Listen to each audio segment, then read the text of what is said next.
Jako... Důl je drahý. Nevím, jestli to stojí za to vyspat.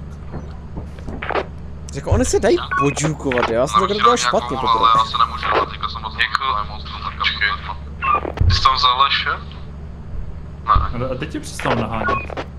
Já jsem vlastně s tím do fabriky, oni ztratí, oni nemůžou do fabriky, jo, ale problém je, že oni letají potom po mapě, oni bohužel našli ten úl, jo. Bylo mi pánové, kurva. Jdete, ne?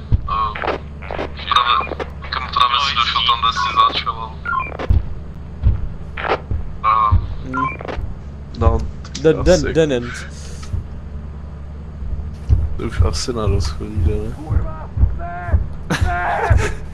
Ne! Ty pičo! No to ne, ale to ne, kurva! No. Letíme